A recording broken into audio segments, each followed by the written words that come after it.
Kunal Paswan, I study in class 3A।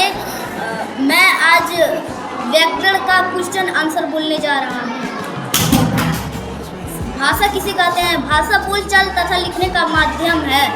लिपि किसे कहते हैं? ध्वनि चिन्हों को लिखने की विधि को लिपि कहते हैं। हिंदी की लिपि क्या है? हिंदी की लिपि देवनागरी है। व्याकरण संज्ञा के कितने भेद होते हैं? संज्ञा के 3 भेद होते हैं: व्यक्तिवाचक संज्ञा, जातिवाचक संज्ञा, भाववाचक संज्ञा। लिंग किसे कहते हैं?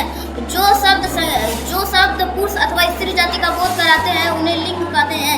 लिंग के कितने भेद होते हैं? लिंग के 2 भेद होते हैं: पुल्लिंग, स्त्रीलिंग। स्त्रीलिंग किसे कहते हैं? जो शब्द स्त्री जाति का बोध कराते हैं उन्हें स्त्रीलिंग कहते हैं। पुल्लिंग किसे कहते हैं? जो शब्द पुरुष जाति का बोध कराते हैं उन्हें पुल्लिंग शब्द कहते हैं। वचन किसे कहते हैं?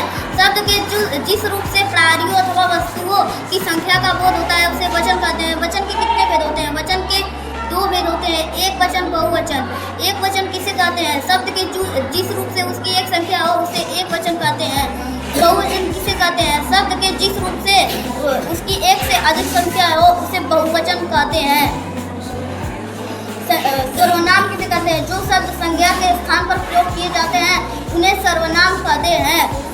सर्वनाम के कितने भेद होते हैं? सर्वनाम के 6 भेद होते हैं: पुरुषवाचक सर्वनाम, निश्चयवाचक सर्वनाम, अनिश्चयवाचक सर्वनाम, संबंधवाचक सर्वनाम, प्रश्नवाचक सर्वनाम, निजवाचक सर्वनाम। विशेषण किसे कहते हैं? जो शब्द संज्ञा या सर्वनाम की विशेषता बताते हैं उन्हें विशेषण कहते हैं। विशेषण के कितने भेद होते हैं? विशेषण के 4 भेद होते हैं: गुणवाचक विशेषण, परिणामवाचक विशेषण, संख्यावाचक विशेषण, संकेतवाचक विशेषण। क्रिया किसे कहते हैं? जिन शब्द से किसी कार्य के करने होने का बोध होता है उन्हें क्रिया कहते हैं। क्रिया के कितने भेद होते हैं? क्रिया के 2 भेद होते हैं: सकर्मक क्रिया, अकर्मक क्रिया। सकर्मक क्रिया किसे कहते हैं? जिस क्रिया के साथ कर्म का प्रयोग हो उसे सकर्मक क्रिया कहते हैं। अकर्मक क्रिया किसे कहते हैं? जिस शब्द के साथ कर्म का प्रयोग नहीं होता है उसे अकर्मक क्रिया कहते हैं। पर्यायवाची किसे कहते हैं? किसी शब्द का समान अर्थ बताने वाले शब्द को पर्यायवाची शब्द कहते हैं। विलोम शब्द किसे कहते हैं? किसी शब्द का उल्टा अर्थ बताने वाले शब्द को विलोम शब्द कहते हैं। शुद्ध शब्द किसे कहते हैं? किसी भी शब्द को शुद्ध लिखने की क्रिया को अशुद्ध शोधन कहते हैं। विराम चिन्ह किसे कहते हैं? पढ़ते या लिखते समय हम जिस स्थान पर रुकते हैं, जिस चिन्ह का प्रयोग करते हैं उसे विराम चिन्ह कहते हैं। मुहावरा किसे कहते हैं? विशेष अर्थ प्रकट करने वाले वाक्यांशों को मुहावरा कहते हैं।